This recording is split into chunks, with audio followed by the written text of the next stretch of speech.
આજે હનુમાન જયંતીનો દિવસ અને હનુમાનજી કોણ છે એની પણ આપણે ખબર નથી. આપણે હનુમાનજીને જો એક વાંદર તરીકે ઓળખી છીએ, પણ શું ખરેખર એ વાનર હતા? કીધું કે એ વાનર નહોતા, એની જાતિ વાનર હતી. જો એ વાનર હોત તો તમે ક્યારે વિચાર કર્યો કે આપણે અહીંયા જે એક જંગલમાંથી વાંદર લઈ આવી અને એને બેસાડી અને એને વેદ મંત્ર તમે વંચાવો, પઠન કરાવો તો એ બોલશે ખરા? તો હનુમાનજી તો કીધું કે વેદના એવા પ્રકાંડ વિદ્વાન હતા અને જેને જુઓ કે સંસ્કૃતનું જ્ઞાન પણ કંઠસ્થ હતું, એ વ્યાકરણ પણ એને મુખારવિંદથી કેટલું સ્પષ્ટ કીધું કે ઉચ્ચારણ કરતા હતા. તો એ હતા વાનર જાતિના અને એના પિતા હતા પવન, કે જે હતા કેરળ દેશના રાજા અને એ રાજકુમાર હતા હનુમાનજી. કીધું કે હનુમાન એટલે કીધું કે એની જે આ ઠૂંટી હોય ને એ મોટી હતી એટલે એને શું કીધું, એટલે એને કીધું કે હનુમાન. તો તમે જુઓ કે અત્યારે જે વાનરને આપણે બાજુમાં બેસાડી અને એને કહી કે તમે વેદ મંત્ર ઉચ્ચારણ કરો અને સંસ્કૃતનું કીધું કે એની વ્યાખ્યા કરો, તો શું એ કરી શકશે? આપણે ક્યારેય વિચારતા નથી, આપણી પાસે શિક્ષા નથી ને જ્ઞાન નથી ને, એટલે આપણે જુઓ બધાય દેવી દેવતાને કેવી રીતના એક અલંકારિક રૂપની અંદર જોઈશું, પણ ક્યારેય આપણે એવું નથી વિચારતા કે એ હનુમાનજી કીધું કે જુઓ જ્યારે રામ વનની અંદર ગયા હતા ને, તો કીધું કે એને સુગ્રીવે એની પાસે મોકલા કે જુઓ આ કોણ છે, આ કોઈ એવો શત્રુ તો નથી ને. ત્યારે રામની પાસે હનુમાનજી ગયા અને હનુમાનજીએ તેને એટલા સુંદર શબ્દથી એની સાથે વાતો કરી.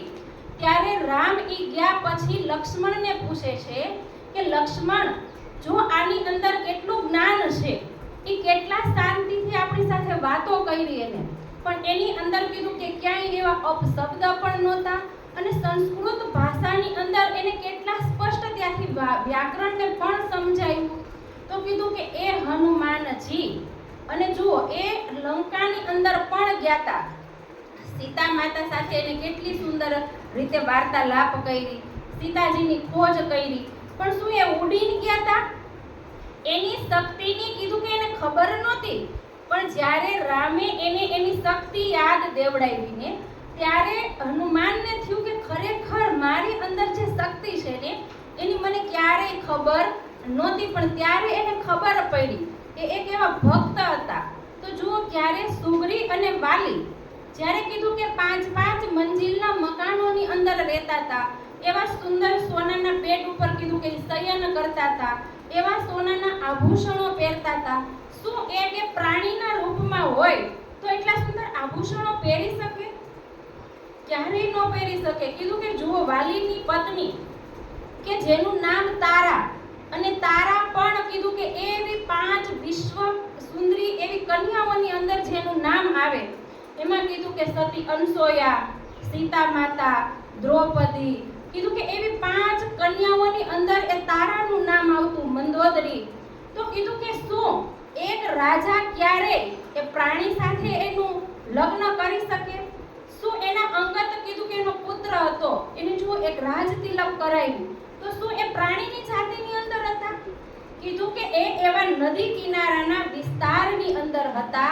તો કીધું કે વનોની અંદર એ વનફળ ખાતા, કંદમૂળ ખાતા, એટલે કીધું કે એની જાતિ પણ એવી વાનર જાતિ હતી ને, એટલે કીધું કે એને એની અંદર ત્યારે જો એવી જાતિ પ્રથાઓ હતી કે જે ક્ષત્રિય હોય ને, તો કીધું કે નર્મદાથી લઈ અને કીધું કે કેરળ સુધીની જે ભૂમિ હતી ને, ત્યાં કીધું કે એ વાનર જાતિના લોકો રહેતા હતા, એટલે એનું નામ, એની જાતિનું નામ વાનર હતું. પણ હનુમાનજી કોઈ પૂંછડીવાળા નહોતા, એ એક આપણા જેવા સુંદર મનુષ્ય હતા, એક જેવા તેવા પ્રાણીની અંદર એની સંજ્ઞા આપણે કેવી રીતના કરી દીધી. જો એ તો ઉડીને જાય, એને પૂંછડી હોય, અને કીધું કે લંકાને જ્યારે એને સળગાવીને તો એ પૂંછડીથી નહોતી સળગાવી, એને એક એવી ક્રોધ અગ્નિથી કીધું કે આખી લંકાની અંદર એ વાત ફેલાવી દીધી હતી, અને વાત પણ કીધું કે એટલી તેજીથી ત્યાં ફેલાઈ ગઈ હતી કે આપણે જાણી એવું લાગ્યું કે ત્યાં આગ લાગી ગઈ હતી. પણ આપણે ક્યારે વિચાર કર્યો કે એમાં આગ લાગી હોય તો ફરી પાછી એ લંકા 15 દીમાં ઊભી થઈ જાય ખરી? જો તે લંકાને આપણે કેવી સુંદર બતાવી કે જ્યારે રામ યુદ્ધ પછી ગયા ને તો જેવી લંકા હતી એવી જ લંકા બતાવી દીધી. એમાં કોઈ પણ જાતનો ફેર પડ્યો તો કોઈ પણ જાતનો કીધું કે ફેર નહોતો પડ્યો. પણ આપણે એવી કાલ્પનિક વાતોથી અત્યારે બંધાઈ ગયા છે ને કે ખરેખર હનુમાનજીની વાસ્તવિકતાને પણ આપણે જાણતા નથી. અને કીધું કે જ્યારે ગીધ એ જનક રાજાના કીધું કે મિત્ર હતા અને આપણે એને શું સમજી દીધું દશરથ રાજાના મિત્ર હતા. જ્યારે રાવણ એને લઈને જાતો હતો ને હરણ કરીને સીતાનું, ત્યારે ગીધે કીધું કે આ તો મારા મિત્ર દશરથની પુત્રવધુ છે. તો ત્યારે એ કીધા કે એક યોગી હતા એવા અને સંત તરીકે કીધું કે એવી રીતના એ તપની અંદર બેઠા હતા. ત્યારે એને જોયું કે સીતા માતાને હરણ કરીને લઈ જાય છે. તો એને ઘણો બચાવવાનો પ્રયત્ન કર્યો પણ બચાવી શક્યા નહીં. અને આપણે એને કેવી રીતના માની લીધા કે એક પક્ષીના રૂપમાં માની લીધા. જુઓ અત્યારના પક્ષીને આપણે ઘરે ગમે એટલી વાર કીધું કે પાડીને તો એને આપણો શબ્દ પણ બોલાવવા માંગી તો એ બોલતા નથી. જામવનને આપણે એક રીછ તરીકે બનાવી દીધા. જુઓ ખરેખર જામવન કોઈ રીછ ન હોય, એ જામવન પણ કીધું કે એના મિત્ર હોય. અને મિત્ર તરીકે જુઓ એ બધાએ કેવું એનો ધર્મ નિભાવ્યો. અને આપણે એને કઈ દ્રષ્ટિથી જોઈશું પણ આપણે જ્યારે ધર્મ ગ્રંથોનું જ્ઞાન નથી ને એટલે આપણે લોકોની એવી ઉડતી વાતોને સાંભળી અને કલ્પનાથી આપણે વાનર જાતિને એમ વાનરની તરીકે વાનરને જોવા લાગ્યા કે ભાઈ હનુમાનજી એક વાનર છે. ખરેખર હનુમાનજી વાનર ન હોય એ તો સરસ એક એવા રાજાના પુત્ર હોય. અને જુઓ એને કેવું જીવન તપોમય આપ્યું. આજ સંસાર એને કેવી રીતના જોવે છે, કઈ દ્રષ્ટિથી જોવે છે. તો જ્યારે આપણી પાસે શિક્ષા નથી ને એટલે શિક્ષાના અભાવથી આપણે જો આજે લોકોની એવી મન ઘડક કહાનીની અંદર આવી અને આપણે દેવી દેવતાઓને પણ એક કાલ્પનિક ચિત્રથી જ જોઈશી.